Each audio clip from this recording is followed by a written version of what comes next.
Pour ajouter un docteur dans l'application, on va cliquer sur le menu docteur qui se trouve juste là dans la liste. Puis, on va cliquer sur ajouter nouveau.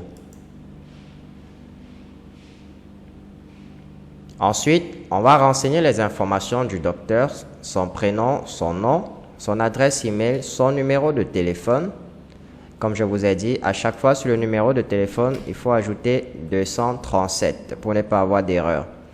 Donc, on va ajouter le nom, le prénom, l'email, le numéro de téléphone. On va lui définir un mot de passe. On va le confirmer juste en bas. Et là, vous allez sélectionner la catégorie du docteur. Est-ce que c'est un cardiologue? Est-ce que c'est un chirurgien? Est-ce que c'est un généraliste, etc.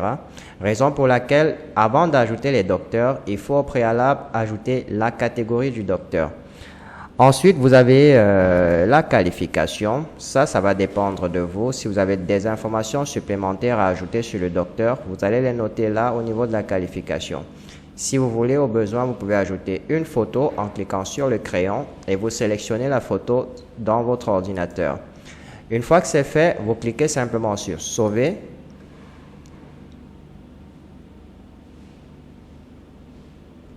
Et là, le docteur est bien ajouté. Une fois que c'est fait, on clique sur « Docteur » pour revenir à la liste des docteurs ou alors on clique à ce niveau. Et comme vous pouvez voir, le nouveau docteur est ajouté tout en haut.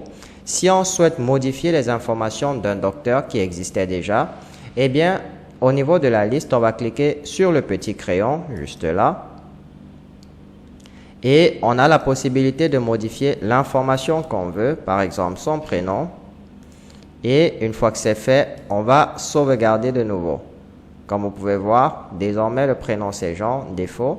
Pour revenir sur la liste, on va cliquer de nouveau sur docteur. Et là, vous avez la possibilité de supprimer un docteur en cliquant sur la petite corbeille et vous confirmez sur OK. Là, le docteur est supprimé. Alors, il peut arriver qu'un docteur, vous ne souhaitez plus, en fait, vous suspendez les accès d'un docteur à la plateforme, mais vous ne souhaitez pas le supprimer définitivement.